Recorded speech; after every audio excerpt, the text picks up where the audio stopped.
Igual que a la presidenta Nora, que es parte de este panel. Por favor, también extender el agradecimiento al rector del sistema MIVA, por favor, al registro Ramírez, su anfitrionía. Decidimos las panelistas y su servidora omitir los currículos en aras de optimizar el tiempo.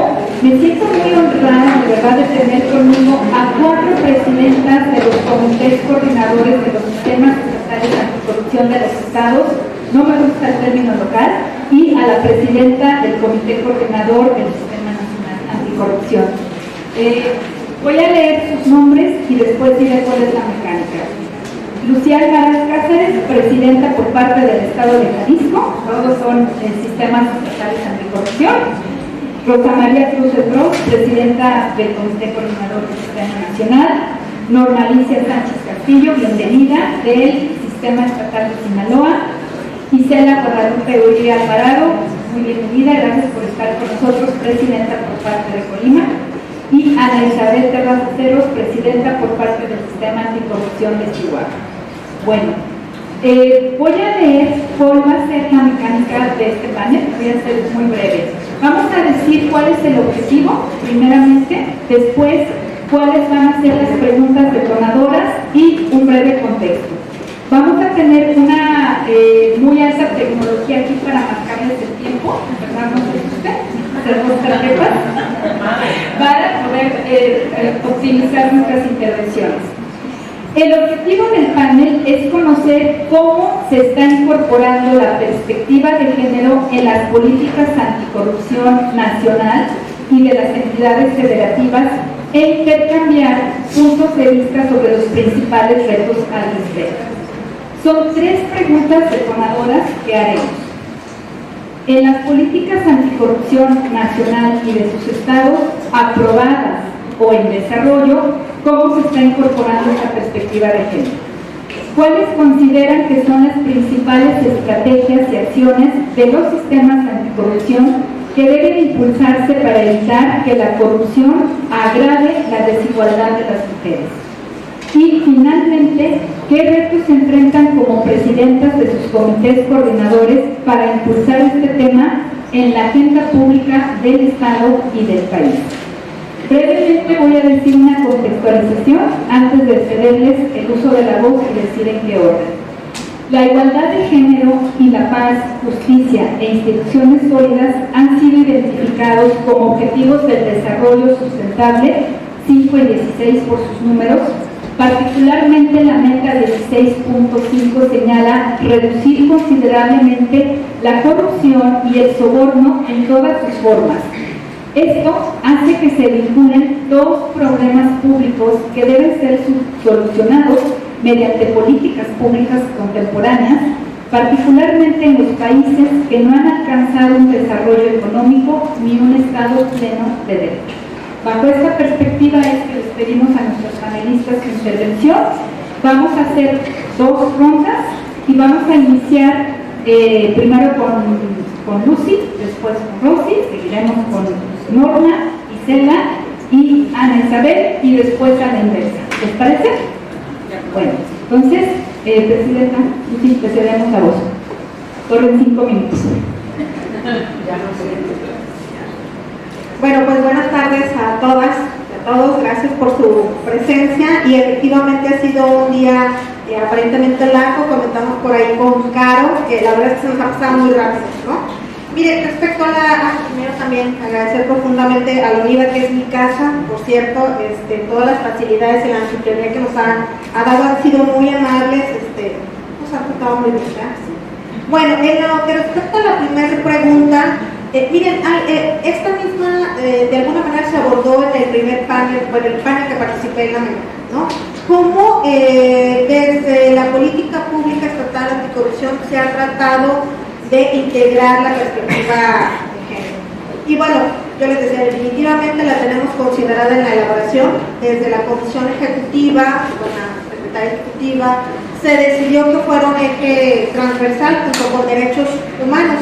Es decir, desde el inicio hemos considerado esto como un eje transversal. Yo sí, la verdad es que me gusta resumir lo que se ha hecho desde el Comité de Participación Social y decirles que en el comité cada uno de sus integrantes es líder de algún proyecto, es líder de alguna estrategia. Y en el caso de lo que nosotros hemos integrado y que de hecho hemos compartido, Sinaloa no me va a dejar mentir, particularmente con el Estado de Sinaloa, es la red de mujeres anticorrupción. Aquí está la líder de ese proyecto, que es mi compañera Anel Vázquez, y lo que hicimos fue eso, ¿no? Integrar, acercarnos a grupos de mujeres feministas para integrar esta red. De hecho, ya habíamos trabajado junto con estos grupos, lo único que hicimos fue integrarlo, ¿no?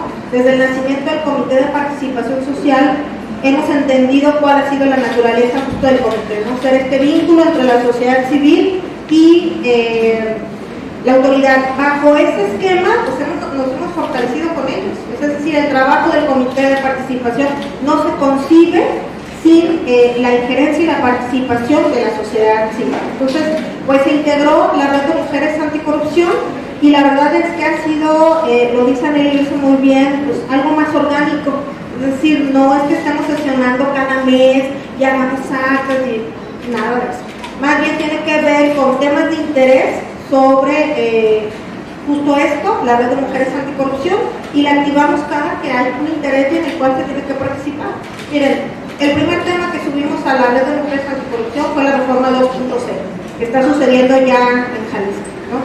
Advertimos que era importante ya realizar determinadas adecuaciones a la regulación de la ley del sistema estatal anticorrupción, pero también de otras que se vinculan con el propio sistema. Entonces lo que hicimos es convocar a la red, ¿no? Y vamos a ver, vamos viendo qué es lo que quieren que integremos con las voces de grupos feministas, y la verdad es que ellos nos marcaron la línea y la directriz, porque si bien es cierto, los integrantes estamos interesados en el tema, la verdad es que, ya lo decía por ahí Pelano, la sensibilidad que tiene la sociedad de darnos insumos que nosotros de repente desde esta visión y desde este esquema no conocemos, ¿no? Entonces la verdad creo que ha sido un gran acierto. La red de mujeres anticorrupción está ahí, viva, le integran aproximadamente 9 organizaciones de la sociedad civil. Todavía hoy, después del panel, se acercaron otras personas que forman parte de, sobre todo mujeres de sociedad civil, interesadas en integrarse. Bueno, ¿qué ha pasado en esto? Que nos tocaba ya integrar la red anticorrupción de participación social. Quiere decir que esta red forma parte de la red de participación social, es una red de redes, ¿no?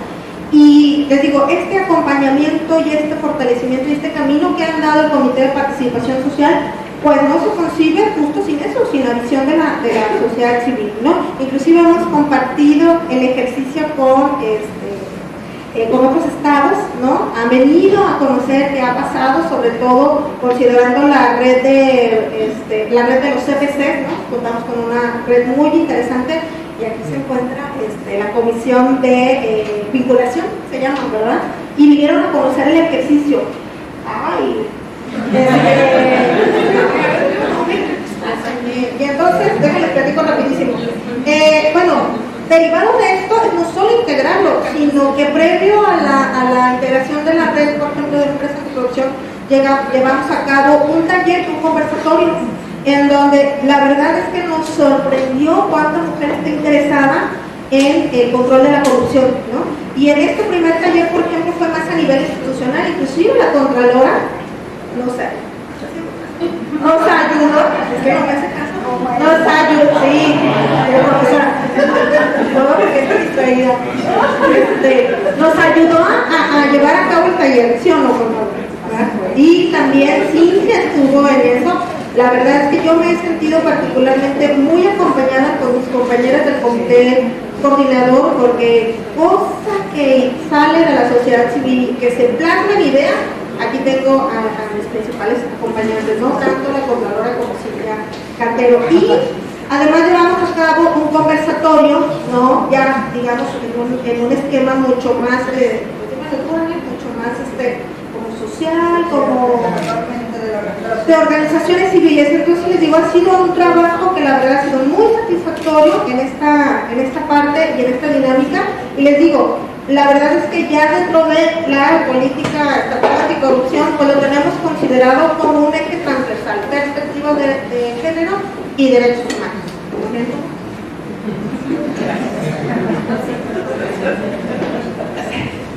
5 minutos.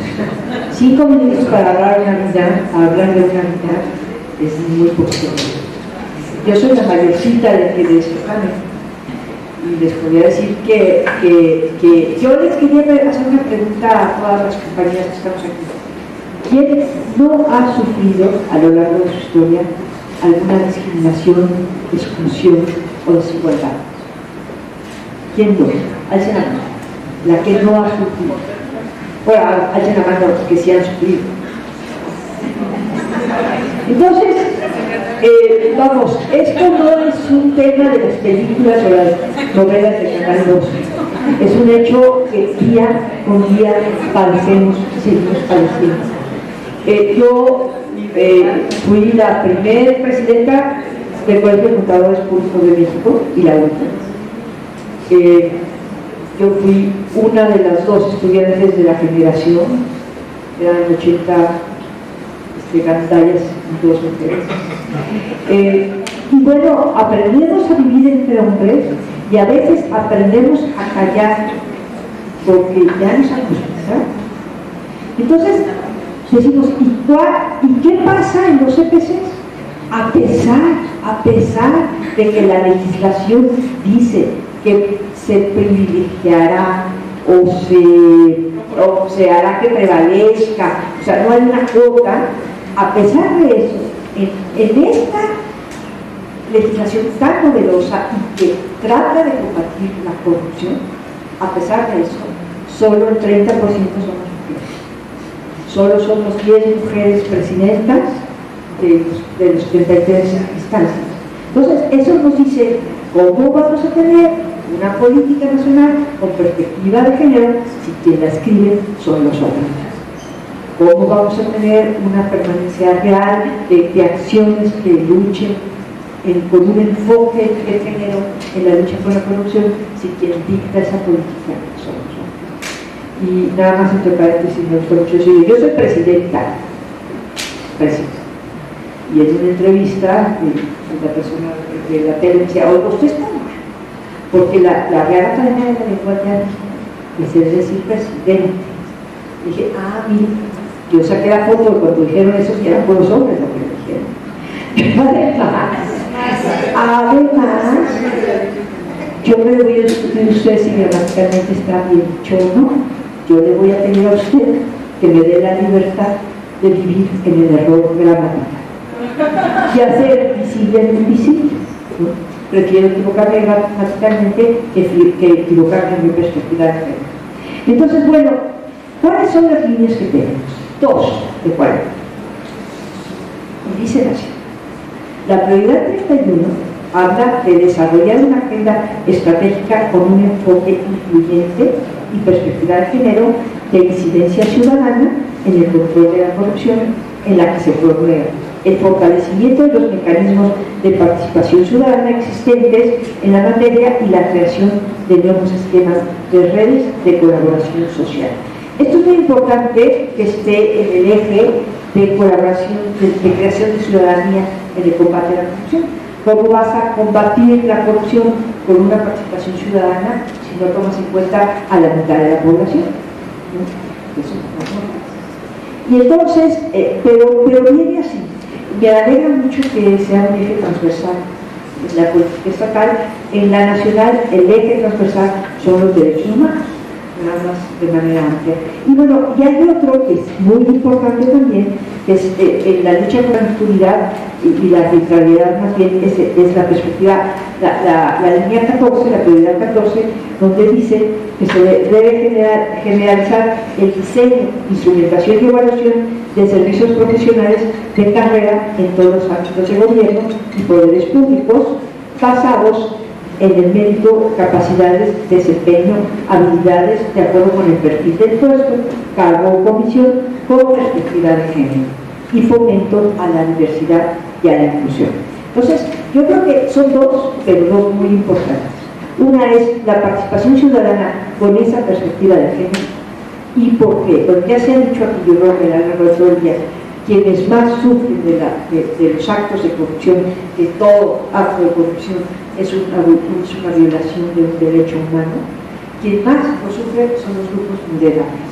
y las mujeres somos el grupo vulnerable más grande del mundo. Entonces, ¿por qué lo sufren más?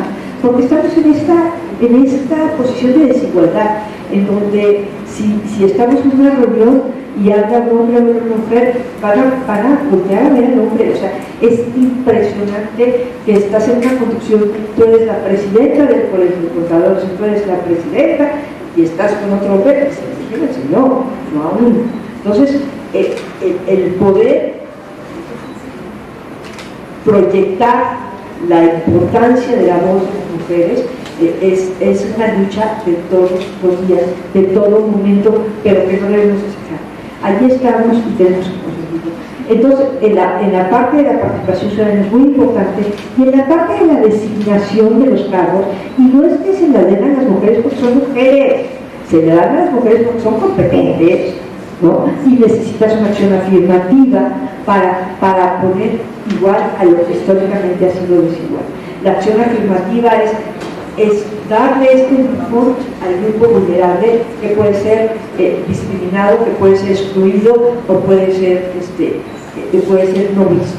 Entonces, básicamente, la política nacional anticorrupción trae estas dos líneas, pero de cualquier manera hay muchas otras en que sabemos que podemos meterlo.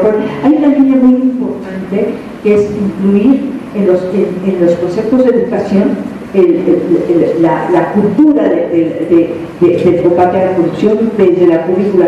Ahí podemos meter también la cultura de equidad de género en la educación, en la lucha contra la corrupción. Yo creo que hay varias líneas que, aunque no lo digan, a la hora que lo bajemos, y eso nos toca ya ahora, una vez que ya tenemos aprobada la política y que tomen en cuenta las políticas estatales, a la hora que se bajen en programas, en acciones, ahí podemos meter muchos temas que tienen que ver con la inclusión y con visibilizar lo que para una mujer es la discriminación y cómo se ve agraviada con hechos de corrupción de manera distinta y mucho más diferenciada que lo que puede sufrir un hombre. Y pues me siento muy halagada. Aime, hace un año platicamos de esto, ya estamos aquí. Muchas gracias, Cintia, coincidiendo siempre en estos temas. Y muchas gracias, Cintia, que no eres presidenta aún, pero ya prontito lo serás y vendrás a sumarte a las 11 presidentas que actualmente estamos en el Sistema Nacional Anticorrupción. Muchas gracias. Gracias, pues.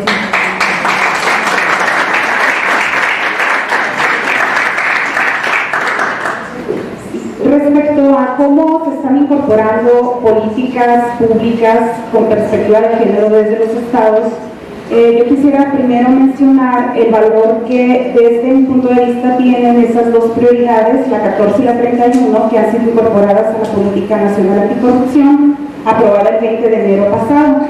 A partir de este acontecimiento se ha abierto en México un proceso para que todos los estados alineemos nuestras políticas estatales a los ejes o los contenidos que se han ya incorporado a la política nacional, lo cual en principio me parece que es un buen ejercicio porque nos va a permitir poner un piso mínimo a las políticas locales que nos permitan avanzar de manera más coordinada en todo el país en ciertos ejes que sí requieren un trabajo muy coordinado, como son, por ejemplo, todo esto que vamos a hacer en un futuro en torno a la plataforma digital nacional, ¿no?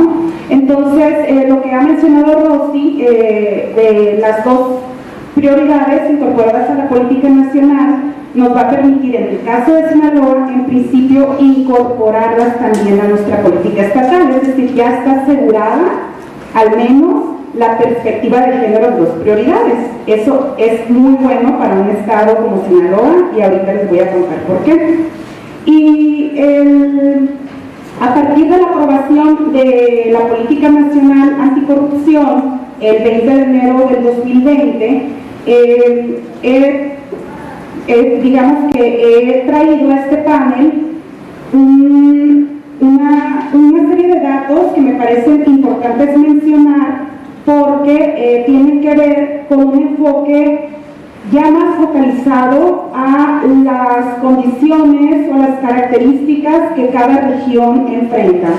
Me parece que es muy importante que actualmente la Secretaría Ejecutiva del Sistema Estatal y Municipal Anticorrupción del Estado de Sinaloa esté trabajando, apoyando al sistema local en la elaboración de un segundo proyecto que será discutido el 12 de marzo próximo en sesión extraordinaria del Comité Coordinador. La discusión del primer proyecto fue postergado a inicios del 2020 y está siendo modificado para alinear precisamente las 40 prioridades de la política nacional a nuestro proyecto local. Las prioridades 14 y 31, que incorporan el enfoque de género en la política nacional anticorrupción, son un elemento clave para conseguir reducir el impacto diferenciado de la corrupción entre hombres y mujeres en México. Para lograrlo es necesario asegurar proyectos ejecutivos focalizados en los estados que valoren las particularidades de cada región. En Sinaloa, por ejemplo, un sistema anticorrupción que garantice la transparencia presupuestaria de los recursos dirigidos a mujeres de la manera más clara y accesible posible sería un valioso ejercicio que nos permitiría tomar decisiones más estratégicas respecto a los programas sociales dirigidos a mujeres. Actualmente, el Instituto Sinaloense de las Mujeres no transparenta dicha información, no transparenta el ejercicio del gasto del programa de apoyo a las instancias de mujeres en las entidades federativas, el PAIMEF, el cual es operado por el Instituto Nacional de Desarrollo Social, INDESOL, a través de las instancias de mujeres en los estados. Quiero compartir un dato sobre un delito del que poco se habla y que está relacionado con la corrupción a gran escala. Este que involucra a redes criminales y que solo sería posible a través de una amplia red de corrupción. Me refiero al delito de trata de personas. El diagnóstico sobre la situación de trata de personas en México 2019, publicado por la CNDH, reporta la identificación de víctimas de este delito en Sinaloa en los años 2013, 2014, 2015, 2016 y 2017. Se observa que el 85% de las víctimas identificadas a nivel nacional son mujeres y niñas, y Sinaloa está en el grupo de las 3 entidades que están por encima de la media nacional. Este mismo diagnóstico señala que para julio del 2017 la ahora Fiscalía General no contaba con protocolos especializados para la investigación de este delito y la atención de las víctimas de trata. Menciono este dato porque considero que las políticas anticorrupción deben tocar precisamente este tipo de fenómenos.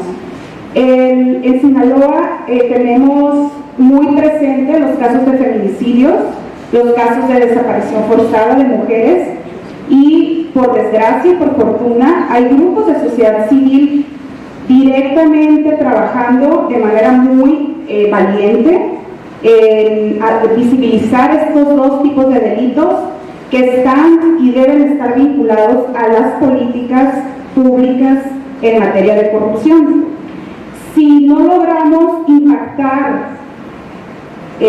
los resultados en la disminución de este tipo de delitos, entonces estaremos yendo por el camino erróneo. Las estrategias anticorrupción deben sostenerse en los pilares de la prevención, investigación y sanción, dándoles a los 3 elementos el mismo valor dentro de la política pública.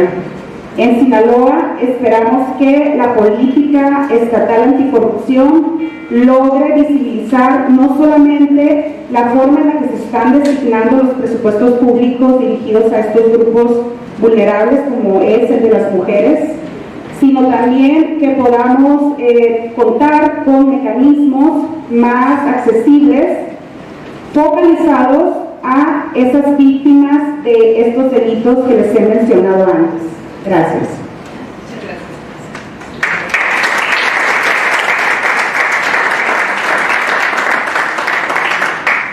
Gracias. Pues buenas tardes.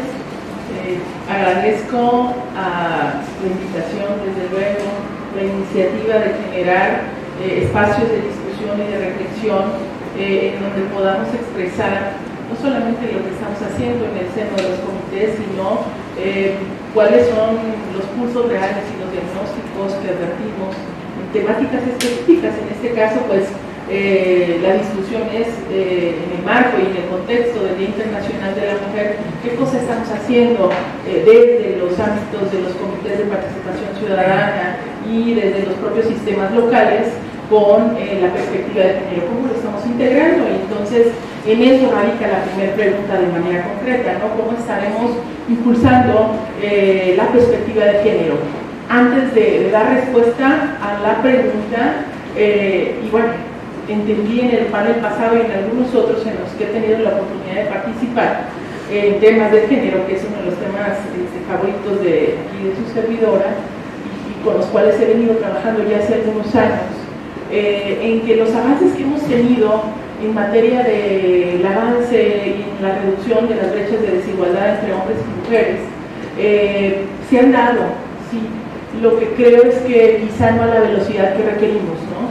Efectivamente ya le dábamos a rango constitucional la paridad en la reforma del 14 y ahora en el 18 tuvimos que hacerla específica y la paridad total llegó con todo y contra todo, pero ya venía de manera explícita en la reforma constitucional, pero he sostenido que requerimos entonces para la reducción de esas brechas de desigualdad, pues que quede con negritas y subrayado, si no cuenta, procurará esas palabras claves para que de pronto se le intenta dar la vuelta para ser verdaderamente garantistas a estos derechos de las mujeres. Entonces, pues tenemos que dejarlo bien clarito, bien determinado para poder hacer efectivos estos derechos, ¿no?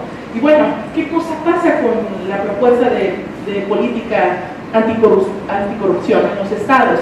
En el estado de Colima no tenemos una propuesta, apenas estamos en proceso de diseño y eso me parece que es muy claro dejarlo aquí. Sin embargo, justamente la experiencia, cuando yo revisé el ajuste que hizo en la propuesta de política nacional, y así es, solamente en la prioridad 14, que ya se hizo referencia con mis antecesoras, en la prioridad 22, que no lo habla, que habla con el enfoque de derechos humanos dando respuesta al eje tercero, y en la prioridad 31, que ahí habla de un desarrollo de una agenda estratégica con un enfoque incluyente y con perspectiva de género. Y esas palabras claves me parece que a quienes estamos en proceso de desarrollo y construcción nos permiten ya tener una ventana en donde podamos arar pues ya de manera mucho más específica y quizá abonarle a propuestas concretas en los que consideramos que bueno, ya está el referente, sí, se procura que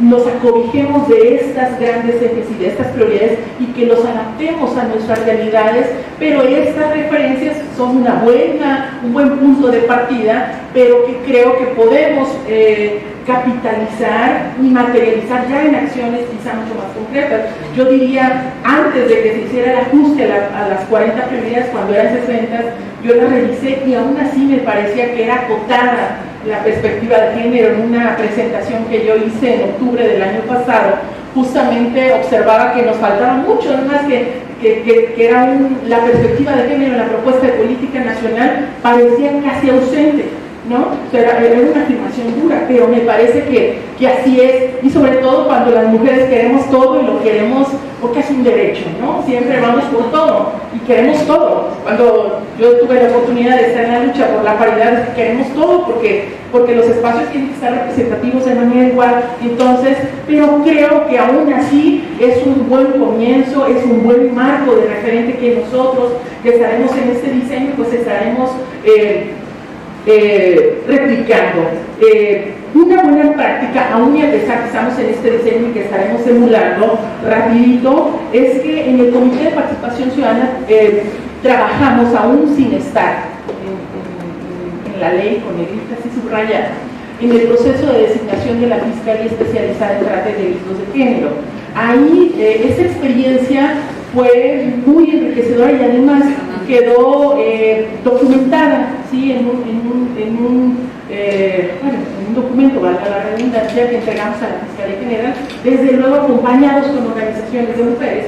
En el Estado de Colima, como en todos los estados, desde luego que ya hay grupos de colectivos, de mujeres que vienen impulsando diversos tipos de agenda. Y entonces nosotros hemos estado, yo de manera particular, trabajando en temas de igualdad, con temas de paridad, con temas de derechos políticos muy concretos, pero también la sumamos a este proceso de designación para que tuviésemos una fiscal especializada en delitos de género y trata, que son dos temas evidentemente vulnerables, y es un tema que trabajó la tutela del Comité de Participación Ciudadana acompañado con organismos de sociedad civil, y que desde luego la fortuna de esto es que sí, la Fiscalía General, que es una atribución específica del fiscal, aceptó este procedimiento, aceptó, no solamente fue un acompañamiento, en realidad nosotros le sugerimos en función a todo un procedimiento metodológico con un documento por qué tales perfiles eran los idóneos para ocupar esa fiscalía, que para las mujeres era clave. La Fiscalía Especializada en Delitos de Género no es una cosa menor, y desde luego que los organismos de los colectivos de mujeres y el Comité de Participación Ciudadana participó de manera directa en esta incidencia, y me parece que esta sí es un buen referente de acción afirmativa que nos ayuda a abonarle a, seguramente en el proceso de diseño de política anticorrupción, ir observando estas buenas prácticas que ya se tienen para poder construir diseños de políticas con perspectiva de género, con experiencias probadas, ¿no? Hasta aquí dejo mi intervención. Muchas gracias.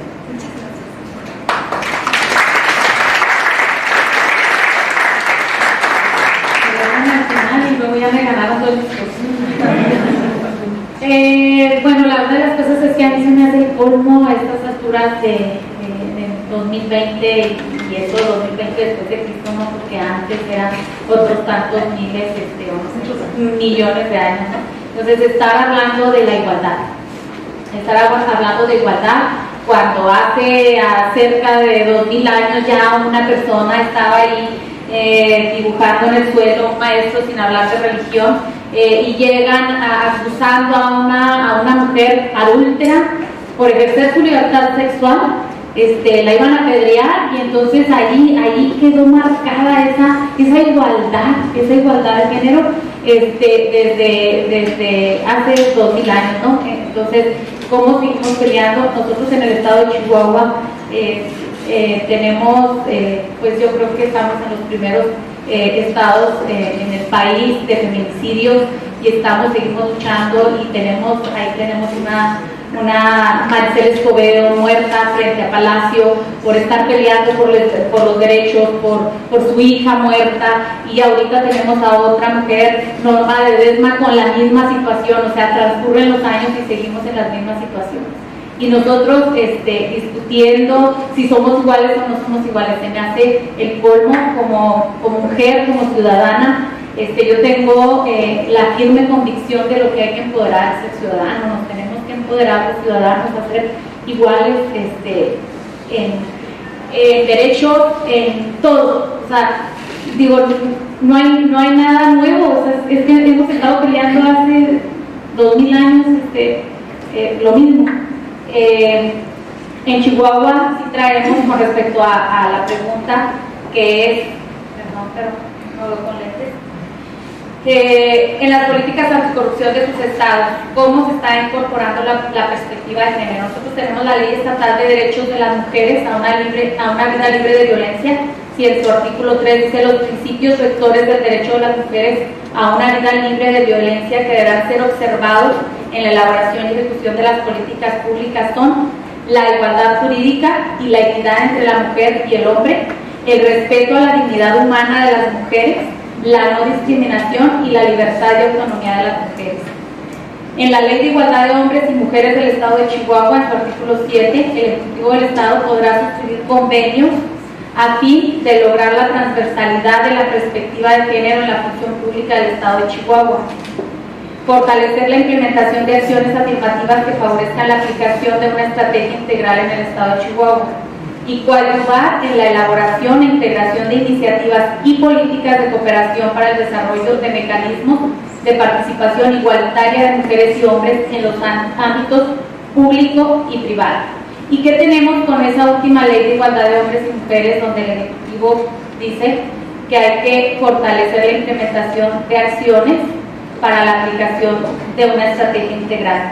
Bueno, pues no se ha logrado la equidad, que la equidad es el equilibrio, entonces a mí yo lo vería como el 50-50, pero de los 67 municipios que tenemos en el estado de Chihuahua, tenemos 18 presidentas alcaldesas o presidentas municipales, que considero en el caso que es una tasa mucho más alta que es la nacional, que a nivel nacional la más alta es el 22.8%, en Chihuahua es el 26.8% de los alcaldes que son mujeres. También tenemos que de las 15 secretarías, 5 son dirigidas por mujeres, y lo que viene el artículo 14, pues también tendremos nosotros que aplicarlo también a nuestra política, que todavía no tenemos una política estatal anticorrupción. Nos tendremos que apegar a esa prioridad 14, y en lo que respecta a el sistema estatal anticorrupción, pues contamos con una fiscalía donde la fiscal anticorrupción es una mujer, y lo que me encantó cuando se hizo la elección pues fue que se propone la terna y se elige por los específicos. Cuando era niña me castigaba sentándome con un niño por platicadora, y ahora él me va a quitar el micrófono por platicadora. Ok, no me digo, siéntame con un niño. Entonces, la terna para fiscales anticorrupción fueron 3 mujeres. Entonces, eso habla de que nos estamos empoderando las mujeres, que los que nos tenemos que empoderar somos todos los ciudadanos. Tenemos que sentirnos iguales, y tenemos que dejar de estarnos también, las mismas mujeres nos vamos apagando unas a otras en vez de prendernos. Algo que yo veo aquí en el Comité de Participación Ciudadana, en el equipo de mujeres nos apoyamos mucho, nos alentamos mucho, pero ojalá, y yo las invito aquí, yo veo muchas mujeres, yo las invito a eso, a no aventarle la piedra a esta vieja se metió con mi viejo, no, así ha de haber pasado. Entonces la primera piedra no iba de un hombre, o sea, la primera piedra iba de una mujer a otra mujer. Entonces eso hay que, yo creo que sí tenemos que apoyarnos más nosotras entre mujeres, y hombres, apóyennos, hagámonos fuertes unos a otros. Gracias, sería mi participación.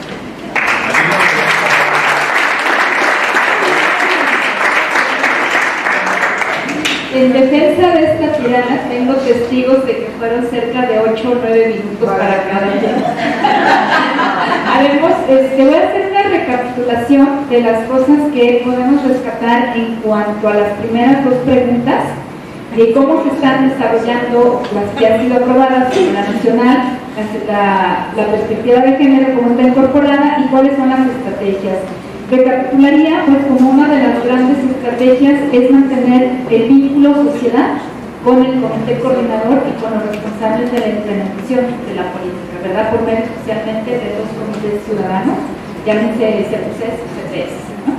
También el asunto de que tenemos que hacer esta hechura con datos regionales, que tenemos que ir hacia las regiones, ¿no? Ver esta perspectiva de género, pero con datos que se puedan focalizarse, digamos, no nada más a nivel estado, sino a nivel regiones o municipios, digamos, localidades, ¿no? Para ver las desigualdades. Otra estrategia sería, por supuesto, continuar con la educación y la capacitación y los valores cívicos, los valores de igualdad y de equidad. La focalización en delitos, por demás interesante, creo que coincidieron varias de ustedes, ¿no? Los delitos como feminicidios, la trata de mujeres y las manifestaciones, incluso los atentados hacia mujeres o delitos contra las mujeres por manifestarse pública o políticamente. Creo que esto será importante para todos los que nos encontramos todavía haciendo la propuesta de política anticorrupción en los estados, por supuesto la implementación que será la más difícil, ¿no? Rescato también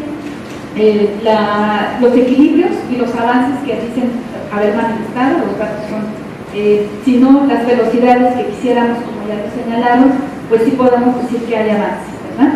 Me gustaría ahora, que les voy a devolver el micrófono en esta segunda y última ronda, por razones de tiempo, que rescatáramos la pregunta número 3, digo, por supuesto, de lo que ustedes gustan hablar, que es qué retos se enfrentan como presidentas, para que veas, Ana, que también se vale platicar aquí entre mujeres, ¿no?, de otros temas más allá de los técnicos.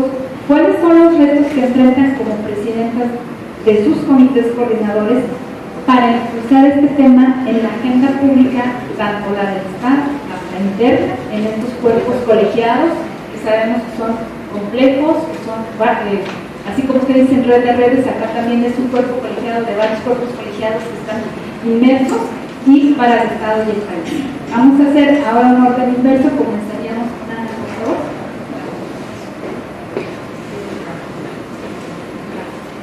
Bueno, los retos en el Estado son los retos desde, para mí es convencer a mi comité coordinador de que la política tiene que salir del ciudadano. O sea, primero tenemos que elaborar un diagnóstico de las necesidades. Nosotros tenemos en Chihuahua una gran población de tarahumaras, personas que están en total vulnerabilidad. O sea, son personas tan vulnerables.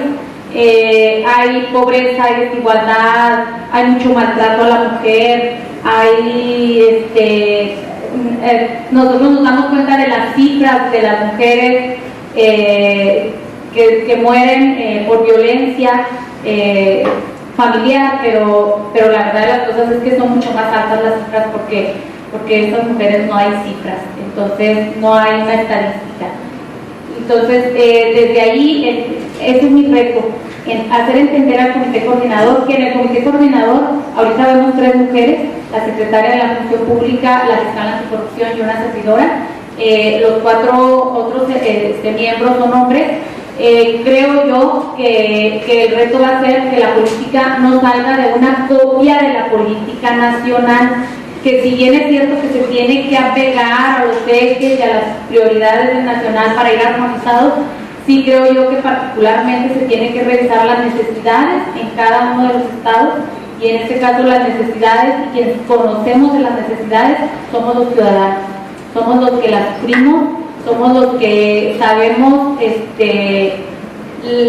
qué tipo de política nos beneficia. Que salga una política ciudadana para el ciudadano, porque es para el ciudadano, se va a aplicar a los ciudadanos. La política estatal anticorrupción no va nada más dirigido a servidores públicos. Y otra cosa que yo hago mucho referencia, servidores públicos y ciudadanos somos lo mismo, es que somos del mismo pueblo. El funcionario público sale del pueblo, los ciudadanos somos del pueblo, y entonces tenemos que entrar en esa sinergia de trabajar todos para todos. Entonces, yo sería muy breve nada más con eso. Para mí ese es el reto, convencer a mi equipo de que la política tiene que salir de la ciudadanía. Gracias. El reto, quizás son varios, ¿no? Brevemente, retos para impulsar una agenda de género, es la pregunta, ¿no? Yo creo que hoy por hoy las mujeres en términos generales quizá estamos muy conscientes de que estamos rompiendo paradigmas, ¿no? Y eso de pronto en el molde histórico y social de cómo fuimos educadas y de nuestra construcción social del deber ser de hombre y mujer, masculino y femenino, pues nos mete en conflicto. Y de ahí entonces esas resistencias naturales, culturales, simbólicas de las diferencias entre hombres y mujeres. Entonces, cuando yo llego al Comité de Participación Ciudadana, justamente uno de los temas que más me agradan y que he venido trabajando justamente es el tema de la igualdad. Y entonces, contestando puntualmente la pregunta, creo que me enfoqué a buscar cómo podíamos empalmar el tema de igualdad con el tema de corrupción.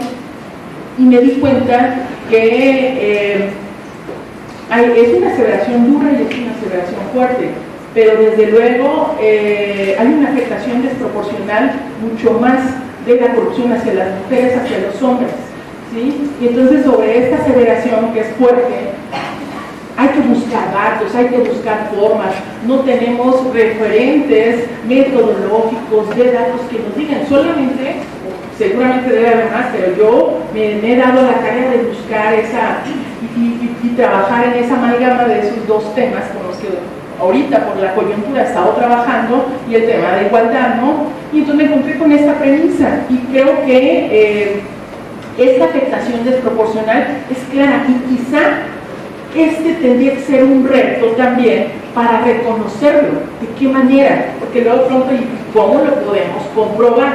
¿De qué manera? El referente inmediato que podemos tener pues es la encuesta que tiene Barómetro Global de la Corrupción con el enfoque de género, en donde hace, por ahí son los primeros bocetos que tenemos de datos en función a corroborar esta aseveración que nos afecta más a las mujeres, porque esta otra premisa, que es, a ver si, y es una premisa que creo que está muy en discusión y yo no la comparto, las mujeres somos más honestas que los hombres.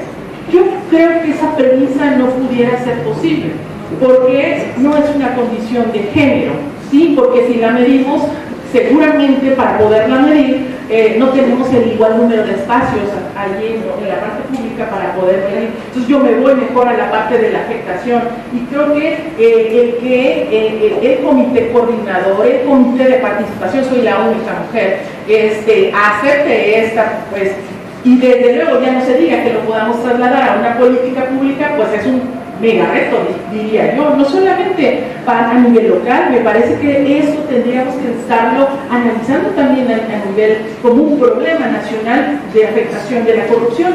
Y este dato, antes de que me saque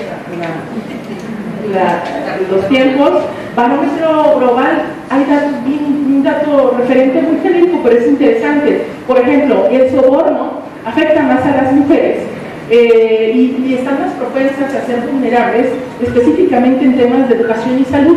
¿Y esto por qué? Porque en esa corrupción en ventanilla, las mujeres, este análisis que se hace con la corrupción, específicamente con perspectiva de género, dice que el soborno, las mujeres son más propensas en estos dos sectores, asumiendo que somos las cuidadoras. Y entonces en temáticas y en trámites educativos y de salud, ahí estamos inmiscuidas y estamos vulnerables. Entonces yo creo que hay que trabajar, no hay datos, entonces hay que generarlos, ¿no? Ese es el único referente que yo encontré. Y desde luego hay otro que es más que interesante. El delito de la extorsión, la moneda de cambio no solamente es billete, sino es el cuerpo, y ahí hay una afectación desproporcional hacia las mujeres. Y entonces ahí hay un dato también muy duro, que dice, encuestas de América Latina, habrá que tener los datos locales, nacionales, ¿no? Dice, la moneda de cambio de tipo sexual hay una afectación desproporcional a las mujeres. 1 de cada 5, y yo creo que se fueron, acepta que alguna vez en su vida ha sido extorsionada por algún tipo sexual, llámese acoso, no sé qué cosa. Y yo creo que si por aquí levantamos la mano, yo creo que el dato debe ser más, ¿no?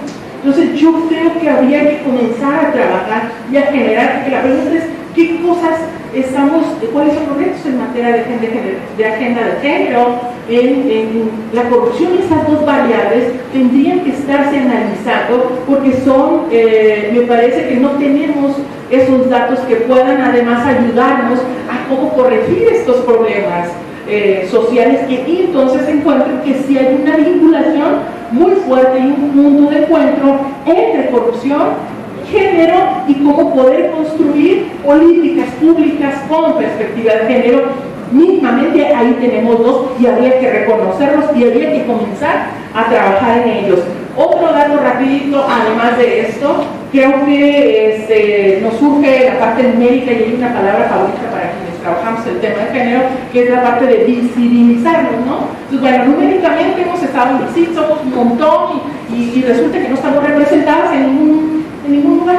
O sí estamos, pero no nos hacemos visibles, por el lenguaje, por la cultura, por muchas cosas. Entonces hay que visibilizar que los números en los comités de participación ciudadana, por los datos aquí los tienen, solamente somos 10, hay que visibilizar, incrementar el número de mujeres en los comités coordinadores. En los comités coordinadores ahí hay una variante, porque la parte ciudadana es una silla, pero las otras 6 hay que observarlo y que cumplan la ley de paridad total, las instituciones que están incumpliendo. Entonces, ojo con eso, ¿no? Hay que meter ahí la recomendación para que hagan efectiva la ley de paridad total las instituciones.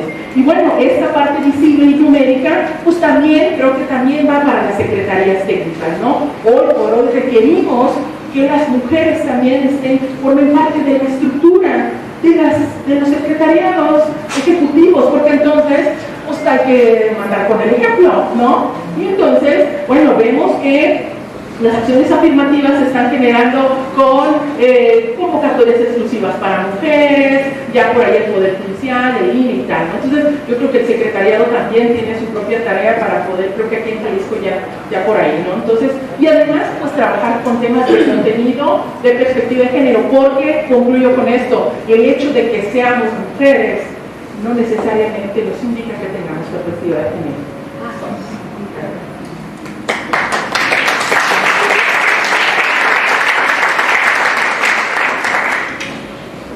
Bueno, uno de los principales obstáculos que yo he enfrentado como parte de mi trabajo en el Comité de Participación Ciudadana tiene que ver con el derecho a la participación política de las mujeres en Sinaloa. Y esto lo menciono porque me han tocado vivir procesos de designaciones públicas donde he intentado colocar la importancia de que se desarrollen con perspectiva de género o integrando el principio de equidad de género, y esto es lo que ha sucedido. La primera experiencia que puedo contar data del 1 de agosto del 2018, cuando el Comité de Participación Ciudadana del Sistema Estatal y Municipal Anticorrupción de Sinaloa emitió la convocatoria para la elección de la terna para el nombramiento de quien sería la o el titular de la Secretaría Ejecutiva del Sistema. Se registraron 12 personas, 3 mujeres y 9 hombres.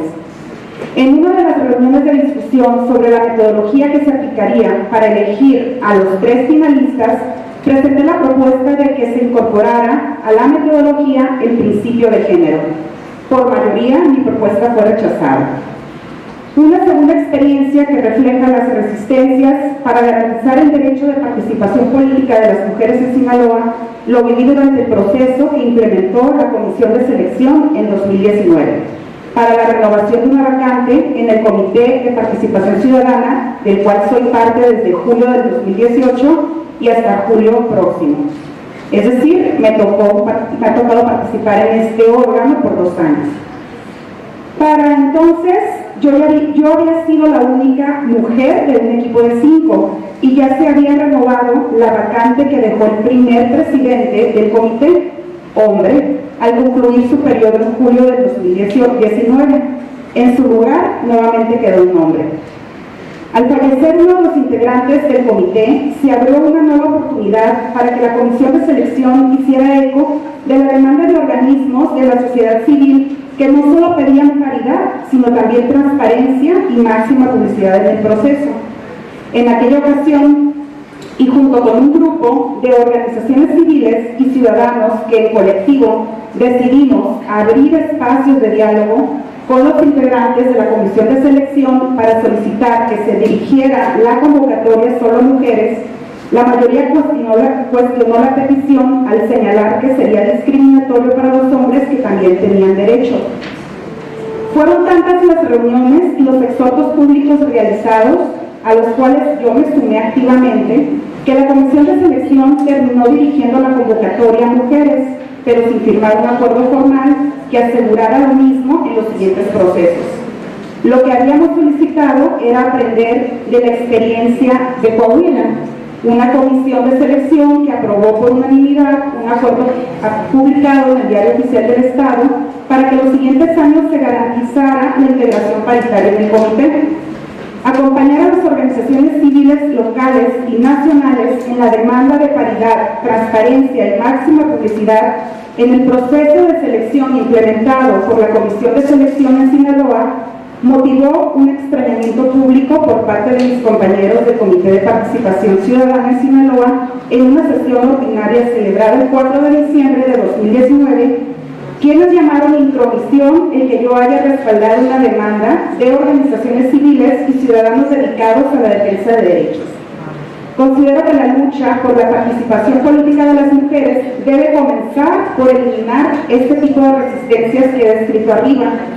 Si buscar activamente desde un comité de participación ciudadana que se garanticen los principios constitucionales sigue siendo incómodo, empecemos por preguntarnos qué tipo de perfiles queremos, tanto en la administración pública como en los órganos que tienen bajo su responsabilidad procesos de selección de posiciones claves en los sistemas anticorrupción, porque lo primero que tendríamos que asegurar es que sean defensores de derechos y no lo contrario, como ha quedado registrado en la historia de Sinaloa.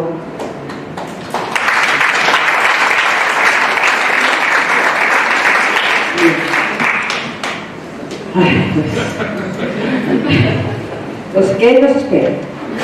En el comité coordinador hay buenas noticias.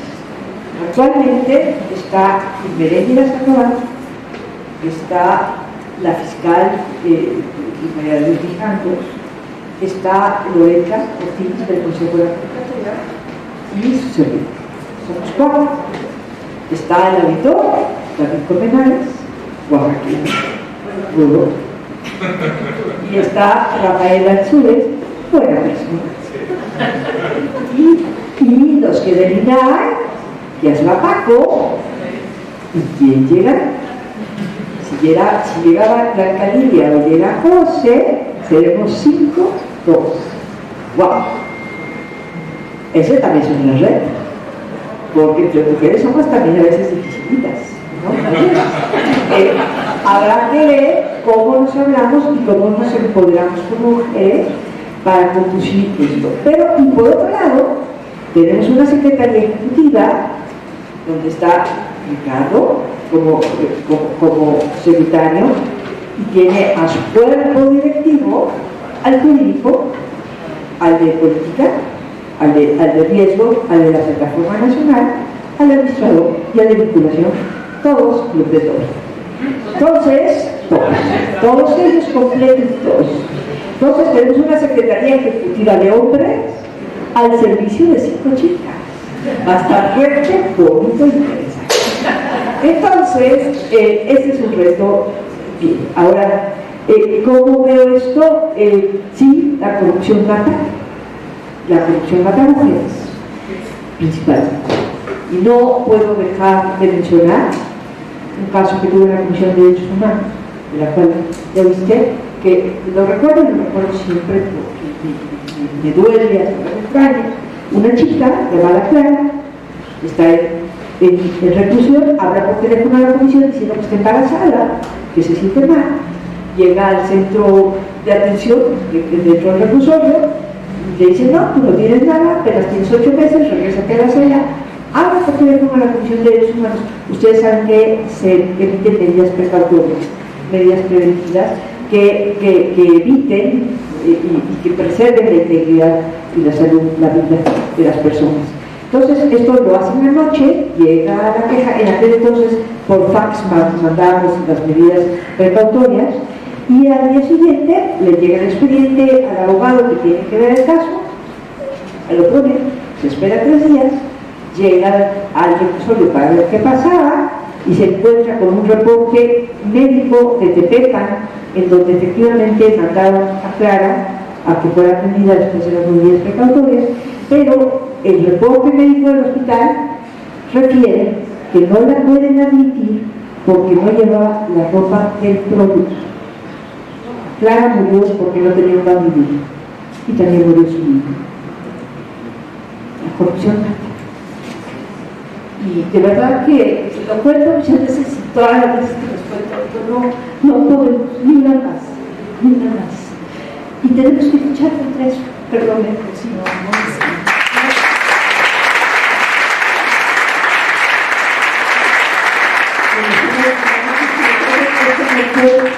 hoy por hoy. Y bueno, sí, el festejo de Día de las Madres. Festejamos a nuestras madres santas en un nicho ahí, pero no la vemos como esa mujer que sufre, esa mujer que día a día está educando a sus hijos. Como en el Colegio de Contadoras, Club de Todo y también propuse no festejar el Día de las Madres, festejar el Día de la Familia, porque había opción también de ser padre, madre, opción de no ser padre, no ser madre, ser familia. Me lo diga, por supuesto. ¿Cómo no festejar el Día de las Madres? ¿Cómo se victimiza de nuevo? ¿Cómo nuestro sistema corrupto victimiza de nuevo? Tuve recién una experiencia con María Mija, que la intentaron tratar, la jalaron de los pelos, ella se defendió, logró, pero ahorita podría estar ya no aquí, sino que soy una niña, ¿no? En un negocio de trata.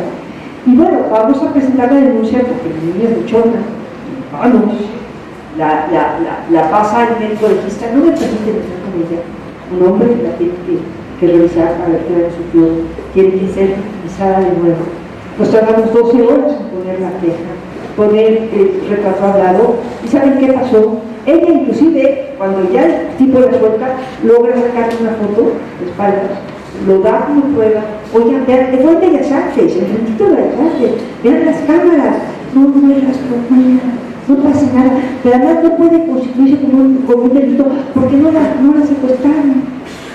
¿No? Entonces la tenía que haber secuestrado para que entonces investigara, y bueno, pues no puede seguir. Entonces toda esa política pública, toda esa política nacional, tenemos que ver dónde nos pega a las mujeres, dónde nos revictimizan, y entonces ahí construir una política y un programa ya. Entonces, y otra cosa bien importante que yo le preguntar a la chica que preside el instituto, que me encanta que se llame aquí, no se llama el Instituto de las Mujeres, sino el Instituto de la Igualdad, ¿no? Desde ahí me parece un buen enfoque. Y me gusta mucho la campaña de la ONU de He for She. No tenemos que convencer a las mujeres, tenemos que convencer a los hombres. Entonces, ¿qué hacemos para empoderar a las mujeres? ¿Qué tipo de educación le tenemos que dar a los servidores públicos? ¿Qué tipo de educación le tenemos que dar a los niños para que vean a las mujeres a sus iguales? Y pues terminaré.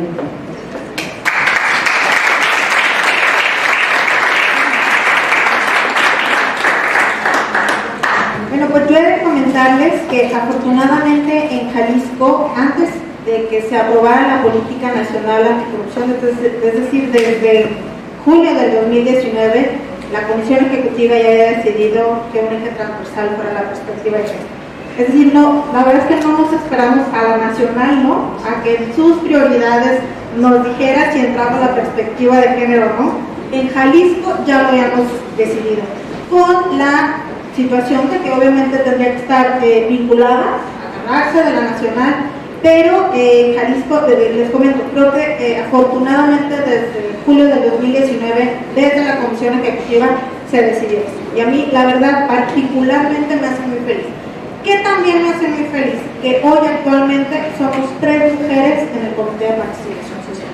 Y eso en buena medida es también porque tuvimos una muy buena comisión de selección, muy visionaria desde que nació el Comité de Participación Social. Todas impulsoras de los derechos de la mujer. Nancy, que es mi otra compañera que no está en este momento, especialista en el tema de género. Entonces esto nos ha venido muy bien en los insumos técnicos, porque la verdad es que sin esa visión, pues finalmente seguramente no estaría en este momento integrado como un eje transversal. ¿Qué sí veo?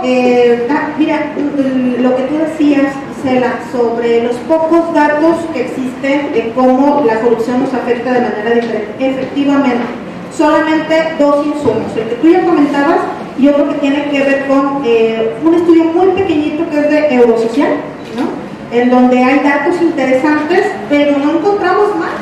O sea, no hay más, solamente dos, el Barómetro y el de Eurosocial, que si bien es cierto tiene datos interesantes, la verdad es que la propuesta es ir más allá, ¿no? Tener mayores datos, ¿no? También comentarles que en el caso del comité coordinador es un área de oportunidad, ¿no? Somos 3 mujeres solamente, Cintia, la maestra Teredito y su servidora. El resto son varones. No es malo, pero lo que sí tendríamos que visibilizar, ¿sí o no? Sí, es que, bueno, pues esto al menos fuera 50-50, ¿no? Pero la verdad es que también quiero comentarles que en el caso de Jalisco somos afortunados, porque el comité coordinador impulsa el tema. No nos encontramos con esos obstáculos, ¿no? En el comité coordinador, que respecto a otros estados, pues sí los hay, ¿no? También, ¿qué tenemos que hacer desde el Comité de Participación Social? Miren, comentarles que el CPS tiene una facultad que los otros estados no lo tienen, que es tener incidencia en las designaciones públicas de algunos cargos públicos, ¿no? Entonces emitimos algo que se llama opiniones técnicas. Y ahí, no vas a mentir, desde un inicio pusimos por ahí una anotación y recomendábamos que se le diera de alguna manera preferencia a la mujer. Afortunadamente, fíjense bien, encontramos algunas convocatorias en las que no son todas las mujeres que quisiéramos, también se participan poco, hay una poca participación, pero son de las mejores evaluadas. Entonces, quiere decir que no es, digamos, reforzamos esta parte de la recomendación y decimos por ahí, oye, se recomienda que observes la paridad, se recomienda que observes la perspectiva de género como una metodología, ¿no? Y ¿qué nos hace falta? Porque en unos nos hacen caso y en otros no, ustedes lo saben, ¿no?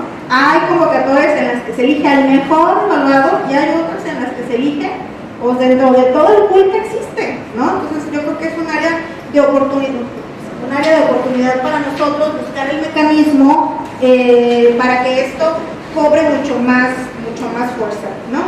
Y también comentarles que dentro de este querer que existan mayores datos, sí toca la elaboración justo eso de bancos de datos, ¿no?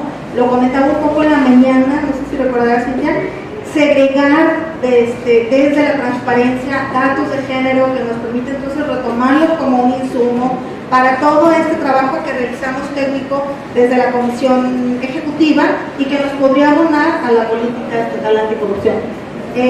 Nosotros vamos a salir a las regiones a realizar talleres para la elaboración de la política pública y entonces nos va a venir muy bien conocer cuál es el contexto de la mujer en cada una de las regiones. Entonces creo que vamos por un camino, hace falta mucho por hacer, obviamente, ¿no? Pero creo que Jalisco ha tenido condiciones favorables desde el diseño del propio Comité de Participación Social, con la voluntad y el compromiso que tienen los integrantes del Comité Coordinador, con esta visión que se ha tenido de que la perspectiva de géneros y derechos humanos sea un eje transversal desde salir a las regiones y conocer el contexto de cada una de las regiones. Entonces, falta por hacer, es verdad, no todo está hecho, pero creo que vamos a ir haciendo y construyendo el cambio. Muchas gracias.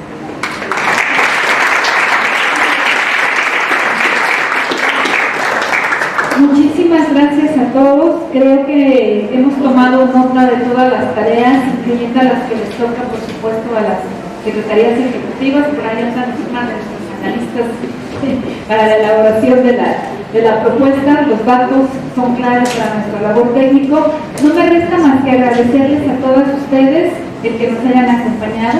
Es un honor, presidentas. Yo, por supuesto, siempre defenderé también, no es verdad, el error gramatical, creo que se admite, presidentas y secretarias. Vamos a entregar ahora sus reconocimientos, ¿no?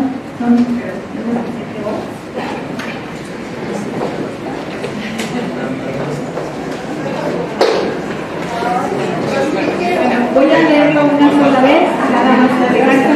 El Supremo Tribunal de Justicia del Estado de Jalisco, el Instituto de Transparencia, Información Pública y Protección de Datos Personales del Estado de Jalisco, la Contraloría del Estado de Jalisco y el Comité Coordinador de Participación Social del CEJAL otorgan el reconocimiento.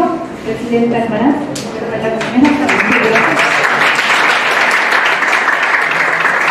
Presidenta Cruz, muchas gracias por haber venido a Jalisco. Presidenta Sánchez, Presidenta Vivian Navarro, honor. Presidenta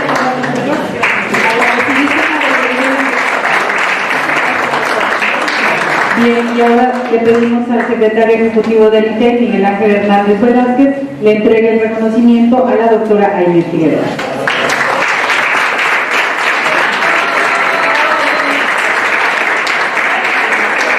Bien, antes de concluir y de tomarnos la foto oficial, le pediría a la maestra Cintia Cantero Pacheco que dirija un mensaje final.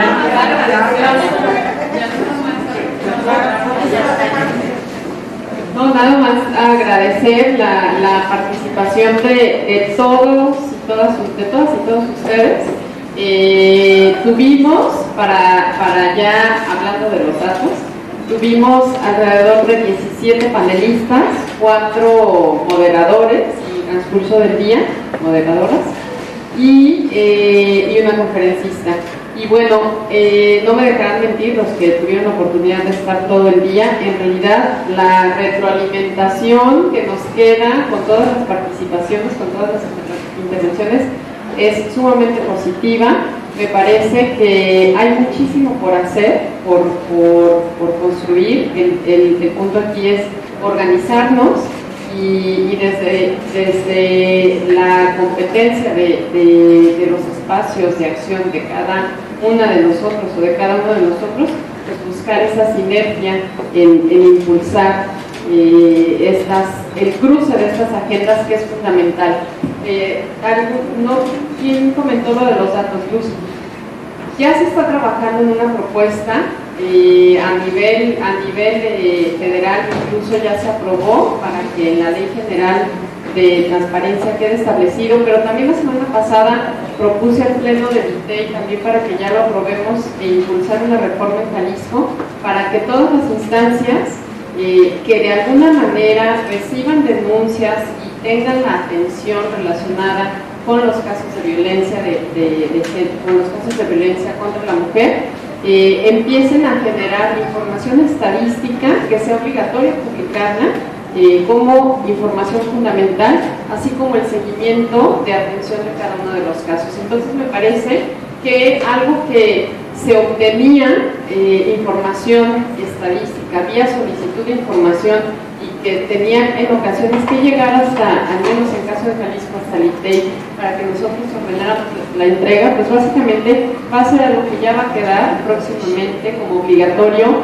en todos los estados para que se genere. Y bueno, esto va a ser un gran avance que nos va a permitir tener o contar con información oficial en la que podamos hacer cruces de información, en la que podamos hacer mucho más visible esta circunstancia, y también que con base en esto podamos generar mejores alternativas para poder atenderlo, ¿no? Entonces, vamos hacia allá y bueno, no me resta más que agradecer la participación de todos, de la Contralora, de Lucy, de la doctora Aimee, también el Supremo Tribunal de Justicia, que desde el inicio que se les hizo la propuesta, bueno, absolutamente todos estuvieron apoyándola, y por supuesto a quienes nos acompañan de otros estados, que sabemos lo que implican los traslados, pero finalmente pues, estamos en el impulso de estas agendas y agradecemos infinitamente su presencia.